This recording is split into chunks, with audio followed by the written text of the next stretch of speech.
All right. Karen, thank you for being here with me today and doing this interview on your kind of experience selling books and a little bit about the 100 Book Challenge as well. Just to start us off, can you tell us a little bit more about who you are and a little bit about your background? Sure. My name's Karen Black, and I am presently a farmer and part-time bookseller in Blodgett, Oregon, between Corvallis and Newport.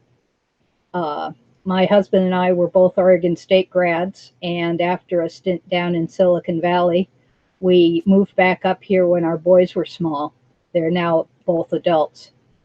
My husband and I started a micro-publishing company in 2003 because we were finding it difficult to get enough of the good used books of small-scale farming available, and many of them were in the public domain, so we re-edited them and brought them out.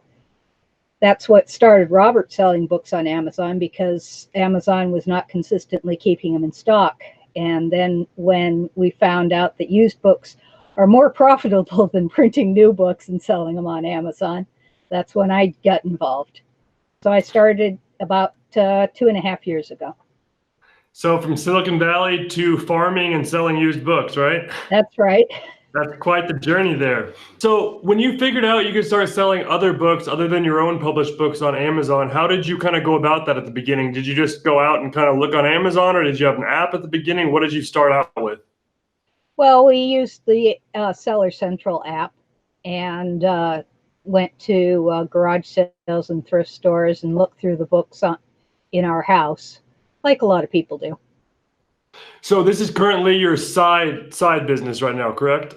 Well, it's more profitable than the farm, but it takes less time. So it takes less time, but a little more profitable. Is it something you're content with it the way it is right now, or are you working on trying to grow it even bigger, or what's your kind of plan for it overall right now? Well, that's something I've been giving some thought to. If I get much bigger, the travel time is going to seriously eat into my other activities. And so I have been thinking about whether to add a scouter. My first attempt to find a person interested in scouting did not work at all well. So right now you're scouting yourself and you're listing everything yourself? Oh, yeah. How did you go about finding that first scout, and what do you think maybe one of the lessons was with it not working out very well? Well, I think that I didn't set clear goals for her. I told her what I did. I showed her what I did. I said, you're closer to Eugene. You can hit up the thrift stores more frequently, and the books that pan out, I will buy from you. And it turned out that her time was even less her own, so she didn't do it.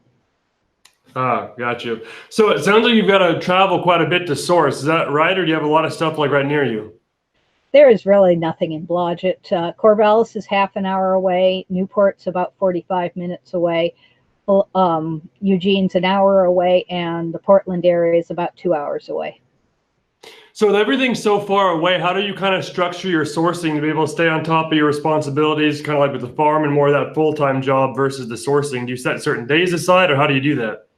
Well, my younger son works in Corvallis 5 days a week, and so I am chauffeuring him, either taking him in or picking him up. That gives me a jumping off to activities in Corvallis.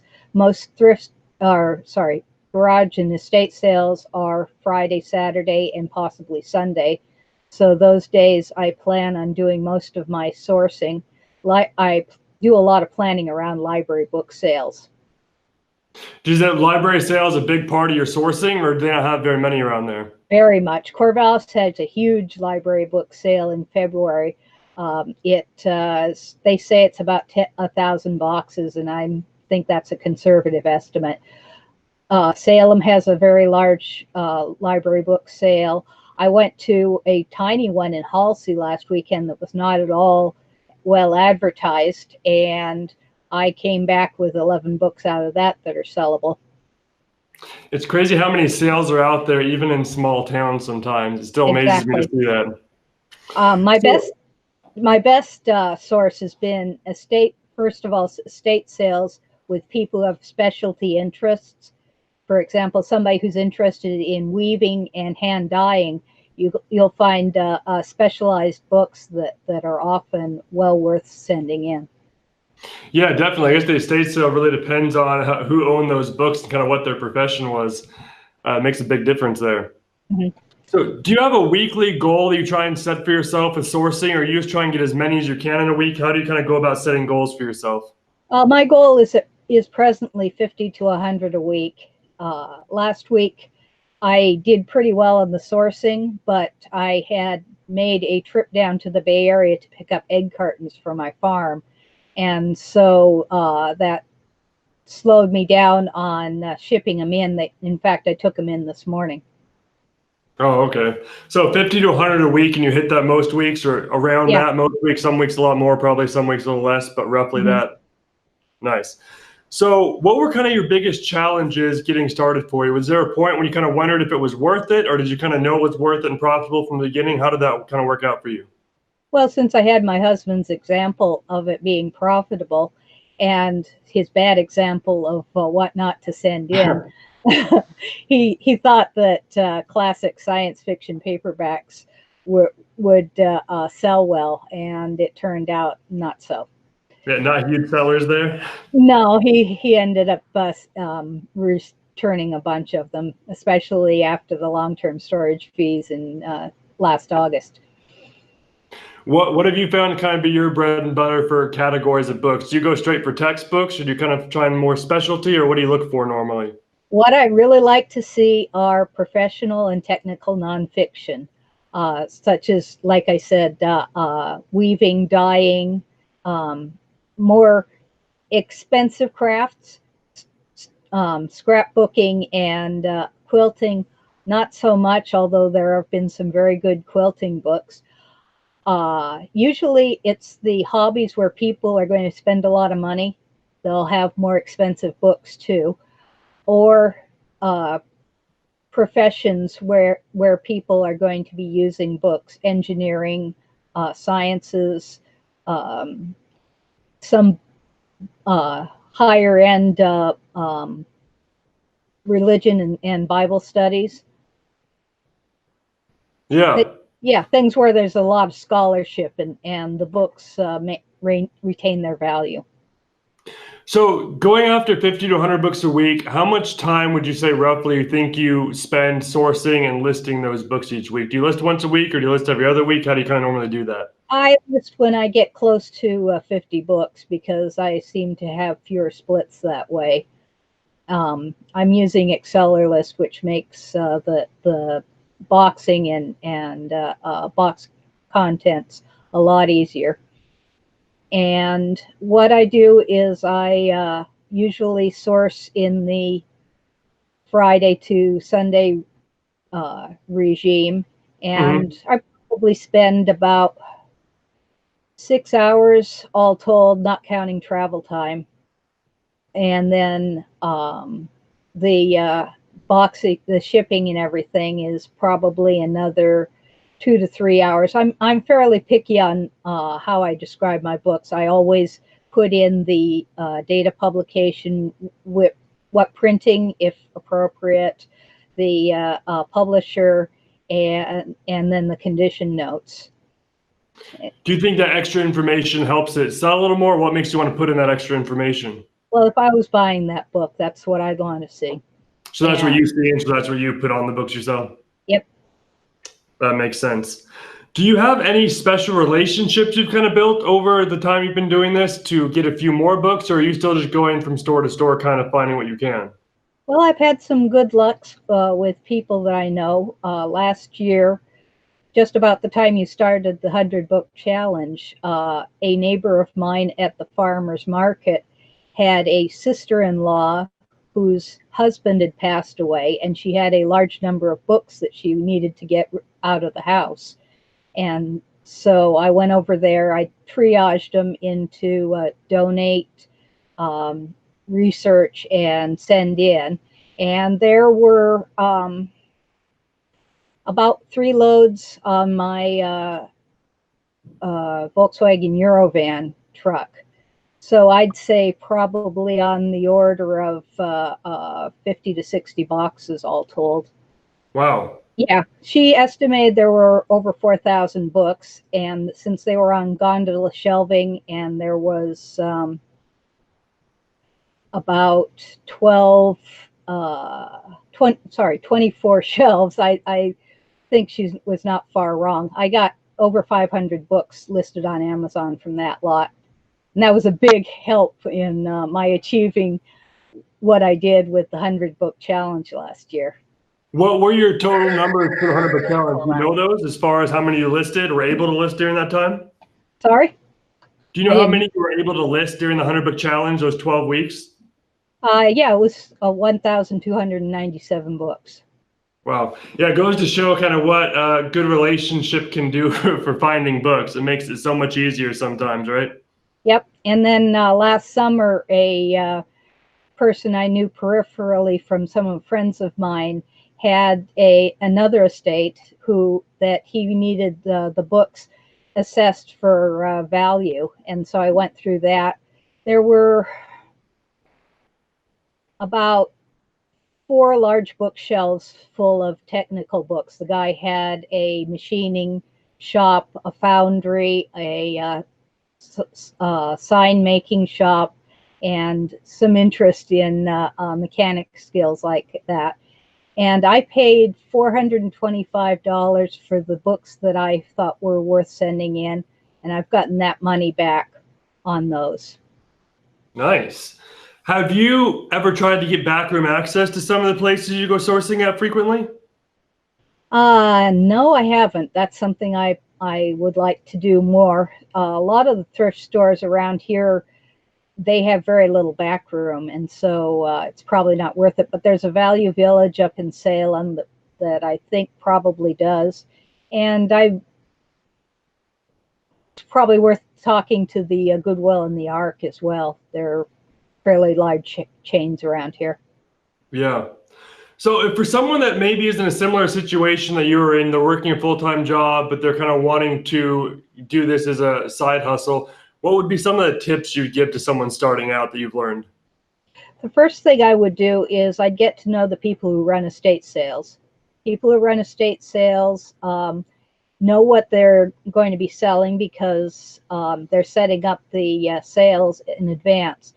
They also may be doing clear outs, and in that case, you might be able to help them with clearing out books. Another thing would be to check places you don't expect to see books. I've had tremendous good luck going to the Habitat for Humanity restores. Sometimes they'll have a lot of books there. It looks like somebody just cleared out an apartment and sent everything to the Habitat store. Really? Yeah.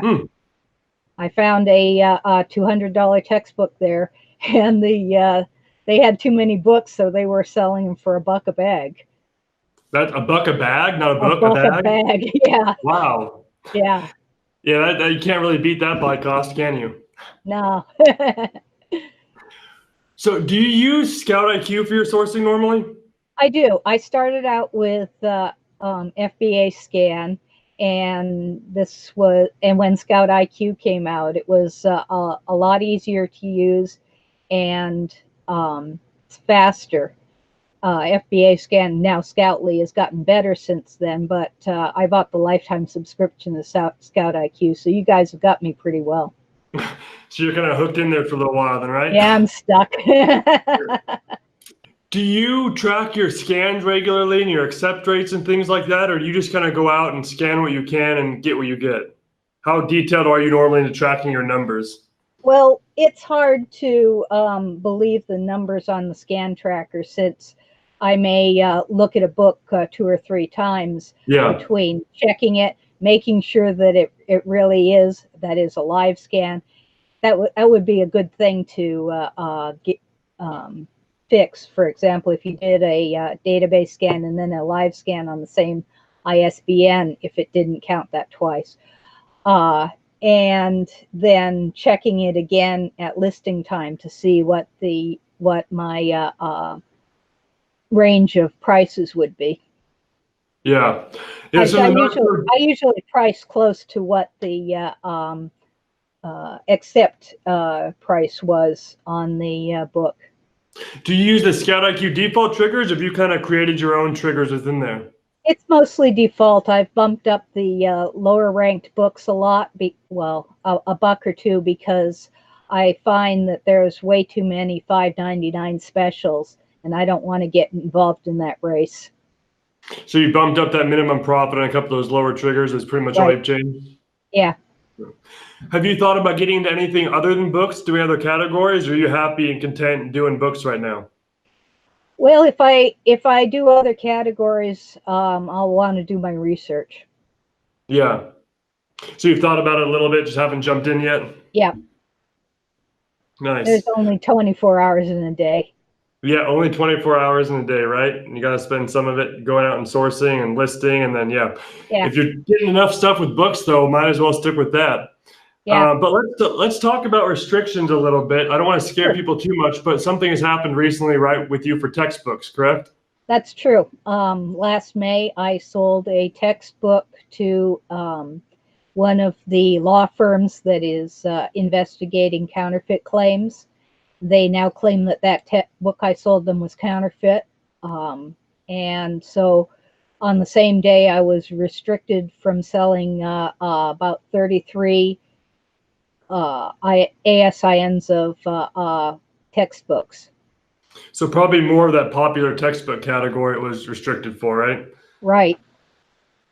So what have you tried to do anything to go about combating that claim, or does it not seem like it's something that'll be possible at the moment?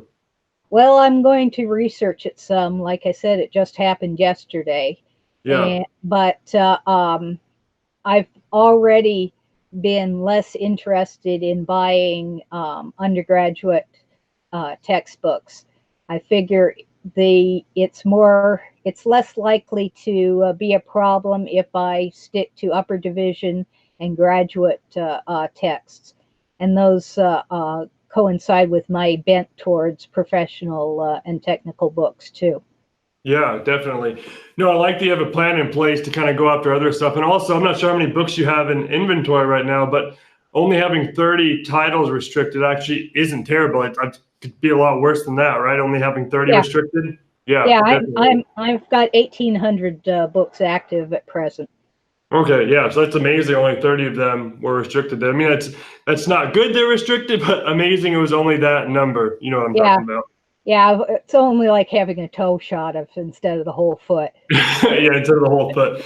And I've heard of some people getting that restriction taken off, but I've also heard of some not being successful getting that restriction taken off. It's a bummer right now that all these law firms are doing this because the publishers, I'm sure, are wanting the law firms to do this. I don't know how long this can go on for before Amazon steps in and kind of decides what to do with it. I think it's eventually going to taper down when these law firms aren't going to be able to do this anymore. But right now, they're still going at it. So hopefully it will taper down in the near future and some things will get resolved with this.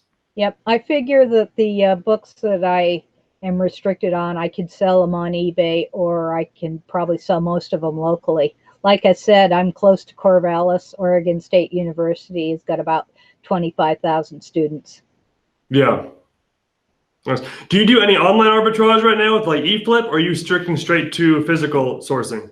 I've done some online arbitrage. I'm kind of a bottom feeder in that.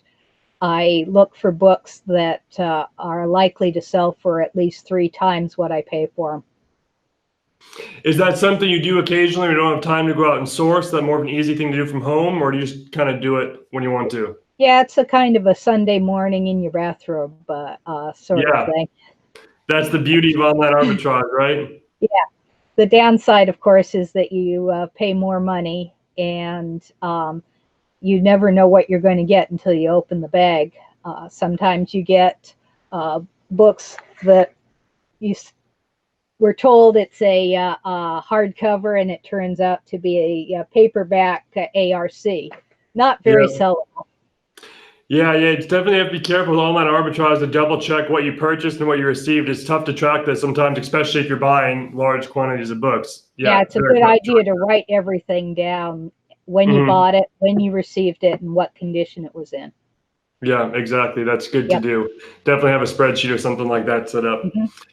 Well, is there anything else you'd like to add for anyone looking at this for the first time, looking to get into books, maybe the 100 book challenge, that you kind of advice on? Don't expect to make money at first. I started in November of 2017. The first time my Amazon seller account was positive was in April. Okay. Did you start out slower a little bit and then you kind of worked up from there? So you probably weren't starting with 100 books a week, I'm guessing, right? Oh heck no. Yeah, I was lucky to send in one box of 20 in a week, but still, the sending in stuff and the not having high priced books that give you a much better profit is going to keep you from making money at first. Yeah. A lot of the nice thing, of course, is that usually the higher priced books are also the slower sellers. So as you keep feeding them into the pipeline, they will sell and keep keeping you above the red zone. Yeah, well, I really admire that consistency. A lot of people wouldn't stick through it that long. So I admire your consistency. I'm sure you're seeing the profits come through now, especially those that built up over time. Yep, I had to pay taxes last year. That's a good thing. Yeah, if you have to pay taxes, it's a good thing. You've got some profit to show. People think it's a bad thing, but if you're paying taxes, you're making money, right? That's right. Well, thank you so much for doing this interview with me. I want to give you two things for doing this interview, actually. If you see the shirt I'm wearing, it's backwards right here, but I'll invert the video when I post it. It says, just scan it. Yeah. It's a fun shirt. So I'll send this shirt over to you. And also this video is somewhat almost sponsored by the Ioyo scanner. Have you seen those on Amazon before? Yeah, they look like car garage door openers. Yeah, they kind of do like garage door. So they're going to start this video. They want to send you a free scanner as well. So I'll have them send you one of those scanners completely for free, just as a thanks for you taking the time to do this interview. I appreciate it. It's always good to have a backup scanner. Definitely, always good. Well, thank you very much. I hope you have a good rest of your day. Thanks. Talk to you later.